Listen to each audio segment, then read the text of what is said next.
Linguagem SQL. Então, continuando as videoaulas sobre essa linguagem, vamos, nessa videoaula, tratar da parte de definição de dados, ou seja, a linguagem de definição de dados que está dentro da SQL. Então, vou tratar aqui da questão da definição dos dados básicos e dos tipos de dados que a gente tem em SQL.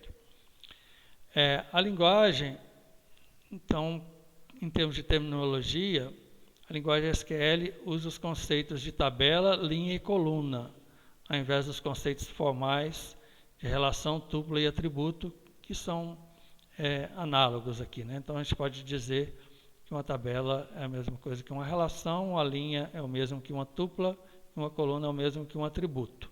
Nessas videoaulas, eu vou usar esses termos indistintamente. Em alguns locais, eu vou falar de tupla ao invés de linha, ou relação ao invés de tabela, ou tabela. Então, eu vou tratar eles da mesma forma aqui, da forma que for mais adequada. Bom, para definir dados, criar estruturas de dados, a gente usa o comando create. Então, existem aí vários create table, create schema, create trigger, etc. Então, é o comando básico aí para definição de dados. Então, ele é usado aí principalmente para criar esses elementos aqui, ó, criar esquemas, criar tabelas, tipos e domínios, visões, asserções e trigger, dentre outros. Então, vou começar aqui pelo conceito de esquema. Então, esquema é o conceito que é utilizado para agrupar tabelas e outros objetos que pertencem a uma mesma aplicação de banco de dados. Ou seja, o conceito de esquema é o mesmo que um banco de dados. Então, no conceito aí da SQL, você pode ter, dentro de um SGBD, vários bancos de dados, cada um para uma aplicação específica. Então, você precisa criar esses bancos de dados, então, ou seja, criar um esquema. Então, a gente cria o esquema e depois, em cima desse esquema, como se fosse um container, né, a gente vai colocando os outros elementos, como, por exemplo, uma tabela, um trigger, um store procedure. Então, para eu criar um esquema, eu preciso especificar um nome. Cada esquema tem um nome e, além disso, ele inclui também a identificação de autorização, que vai identificar aí o usuário ou a conta aí, né, que é proprietária do esquema. Ou seja, o proprietário do esquema é aquele que vai ter todas as permissões aí sobre o esquema e é ele que vai conceder permissões para que outros usuários possam acessar os elementos que estiverem dentro de um esquema. Então, dentro de esses elementos seriam, então, como eu disse aí, por exemplo, tabelas, tipos de dados, restrições, visões, domínios, entre outros. Então, o comando em SQL para criar um esquema é o comando create schema. Então, create schema cria um esquema ou um banco de dados. Alguns SGBDs usam também o comando create database, que é a mesma coisa. Então, por exemplo, create schema empresa authorization J Silva. Então, empresa aqui é o nome do esquema, o nome do meu banco de dados. E J Silva é o nome do usuário, o login aí que vai ser o dono, o proprietário desse esquema, ou seja, que vai ter todas as autorizações sobre esse esquema. Uma observação aqui que é válida para todos os comandos SQL é que ela é uma linguagem case insensitive, ou seja, as palavras-chave aqui podem ser escritas tanto em maiúscula quanto em minúscula, ele não vai diferenciar essa caixa alta ou caixa baixa. Então, eu poderia ter escrito tudo isso aqui em minúsculos, por exemplo. Isso vale para toda a linguagem. E o comando sempre termina com um ponto e vírgula no final. Ok?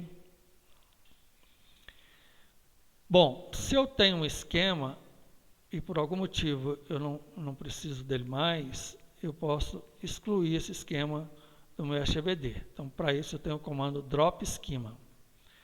Então, o create cria objetos e nós vamos ver que o drop exclui esses objetos.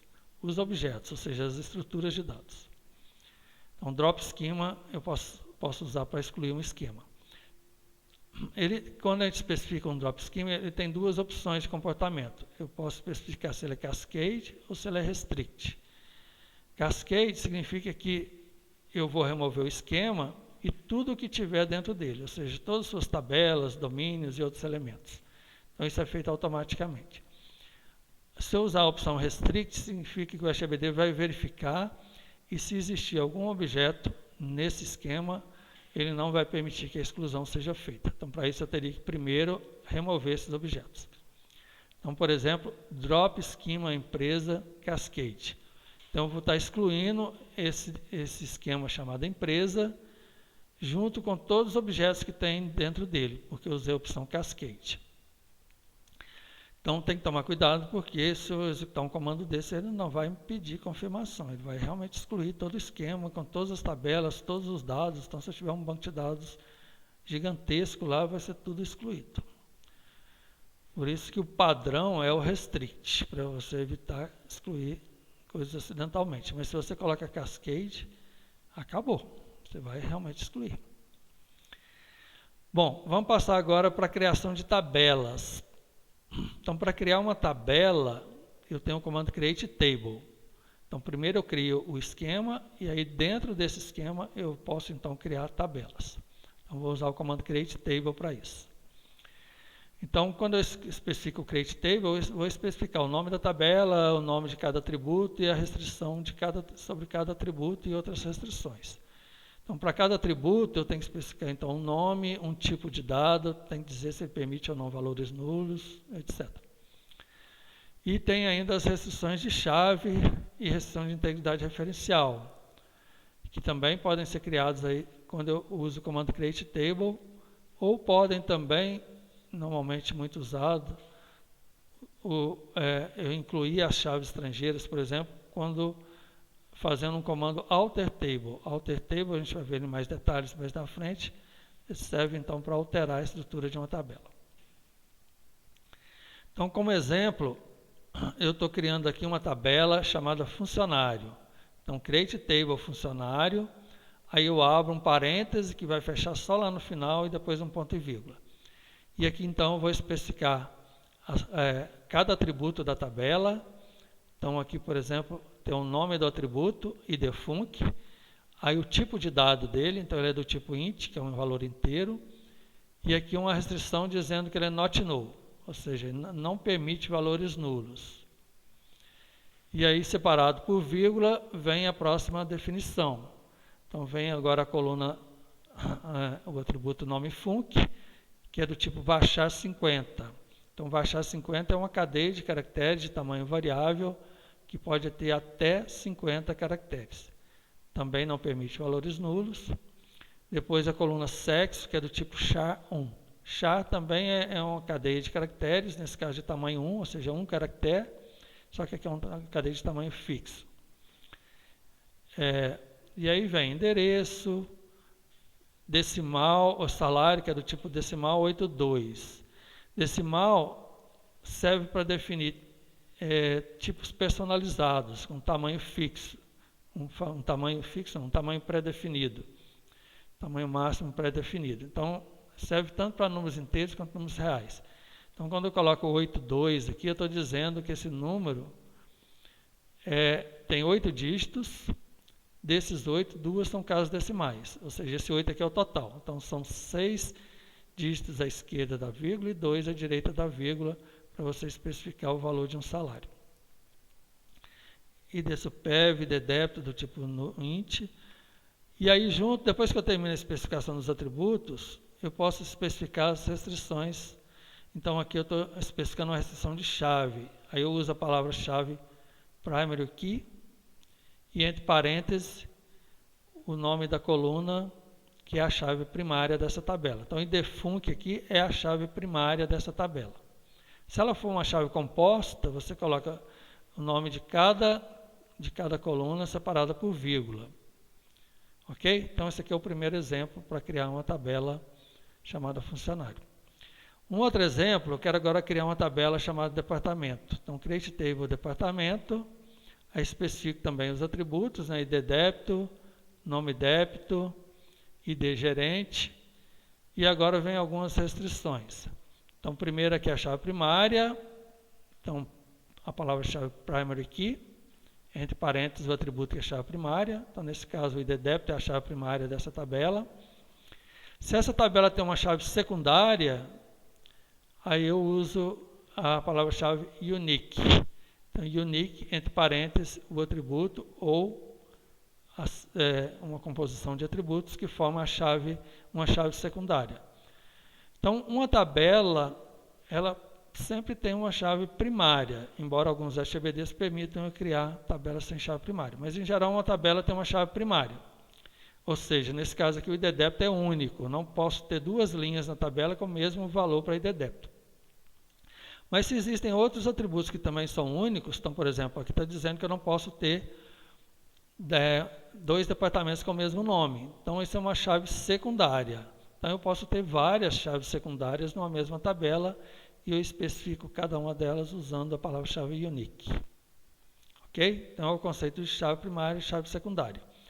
Agora, eu tenho também as chaves estrangeiras. Chave estrangeira, eu uso a palavra foreign key, que significa, traduzindo, seria chave estrangeira.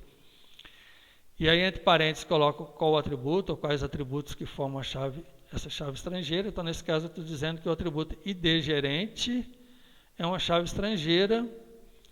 E a definição da chave estrangeira, você tem que sempre dizer qual a tabela que ela referencia. Então, eu uso a palavra-chave reference, e aí vem na frente o nome da tabela referenciada e, entre parênteses, o atributo que é a chave primária dessa tabela referenciada. Então, aqui está dizendo que o ID func é uma chave estrangeira que referencia o ID, o ID gerente é uma chave estrangeira que referencia a chave primária, referencia a tabela funcionário pela sua chave primária, que é o ID func. Ou seja, esse atributo ID gerente serve para especificar qual que é a identidade aqui do gerente, do funcionário que é gerente desse departamento. Então, lembre-se que foreign key, chave estrangeira, eu tenho que sempre dizer a tabela referenciada. Bom, então 2 exemplos bem básicos aqui, depois nós vamos incrementá-los um pouco mais. Antes disso, deixa eu falar um pouco sobre os tipos de dados em SQL. Então, eu tenho vários tipos de dados, eu vou falar só os principais aqui. Então, para tipos de dados numéricos, eu posso especificar números inteiros e reais. Então, para número inteiro, eu uso a palavra-chave integer ou int, que significa a mesma coisa. Então, é um número inteiro de um determinado tamanho, que aí você teria que olhar a implementação do número inteiro no seu HBD. E tem ainda o small int, que é um tipo inteiro, só que com um intervalo menor de valores, que ocupa, consequentemente, menos espaço no banco de dados. Então, se eu não preciso de um número tão grande, eu posso usá-lo como um small int. Para números reais, eu tenho o float ou real, que é a mesma coisa, ou double precision. Double precision, então, é também um número real, mas com uma precisão maior do que o float ou real. E eu tenho ainda os números formatados. Formatados é como se fossem números personalizados. Eu defino o número de casas decimais, o número de dígitos, o número de casas decimais desse tipo. Então, eu uso a palavra-chave decimal, ou DEC, que é a mesma coisa, ou numeric, são todos equivalentes. Para isso, eu especifico, entre parênteses, 2 valores, aqui o I e J. O I é o número total de dígitos, e o J é o número de dígitos à direita do ponto decimal. Então, esse aqui parece às vezes um pouco confuso, você tem que lembrar que o I é o número total de dígitos, e não o que está à esquerda da vírgula. Eu posso usar isso aqui também para definir um número inteiro. Se eu simplesmente colocar só um dígito, por exemplo, decimal 5, eu estou criando um número inteiro de 5 dígitos. Bom, eu tenho as cadeias de caracteres, aí para isso eu uso char, ou character, que é a mesma coisa, e coloco um tamanho máximo aqui. Ó.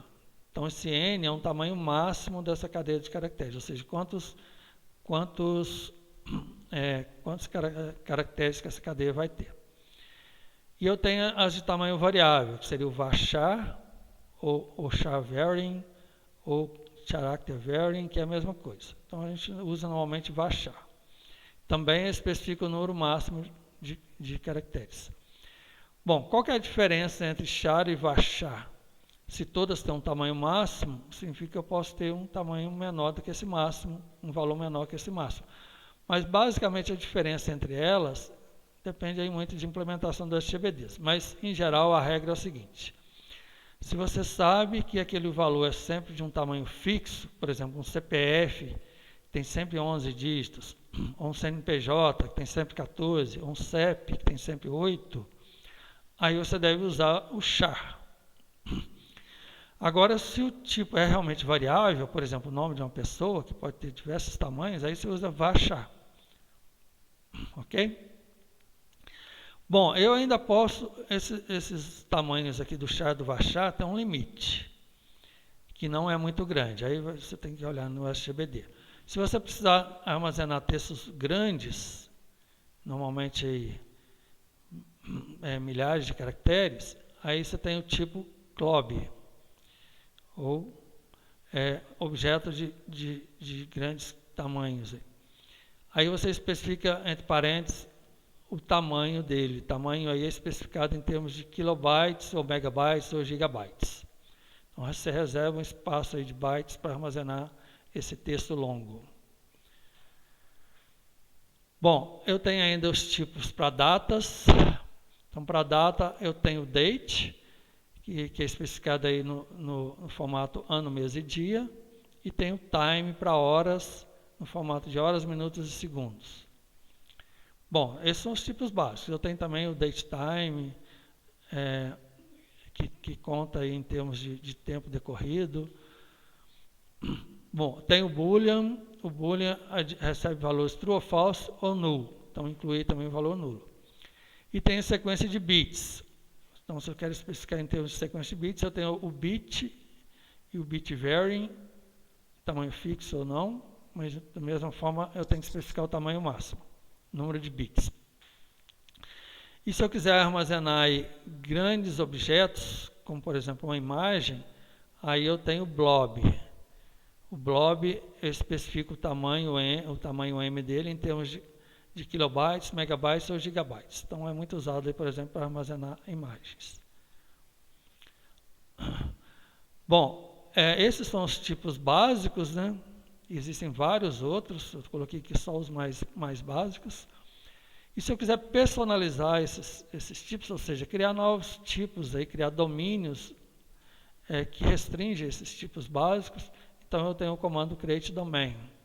Então, create domain serve então principalmente para padronizar um tipo de dado.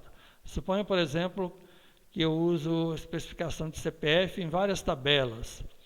Então, aí alguém vai lá e coloca lá que a definição do CPF é um char11. Aí, na outra tabela, você acaba esquecendo e colocando lá um char14. Então, para padronizar isso aí, eu posso criar um domínio. Então, posso fazer, por exemplo, aqui um create domain, tipo CPF, as, aí eu especifico o tipo de dado dele, SHA-11. Então, eu estou dizendo que agora eu vou ter um tipo de dado chamado tipo CPF, que é a mesma coisa que um SHA-11. E aí, então, eu crio um padrão para especificar um CPF. Então, aqui na hora que eu crio a tabela, por exemplo, se um funcionário aqui tivesse um CPF, eu poderia criar um campo, um atributo aqui CPF, e colocar como tipo o nome tipo CPF, que automaticamente ele seria substituído por um SHA-11. Então, eu crio um padrão para ser criado aí nas diversas tabelas. Ok? Bom, da mesma forma que eu posso criar domínio, eu posso também excluir um domínio. Aí eu tenho um comando drop domain, que exclui um determinado domínio. Ok? Então, eu vou parar aqui nessa videoaula com esses conceitos mais básicos. Na próxima, eu continuo ainda sobre essa linguagem de definição de dados.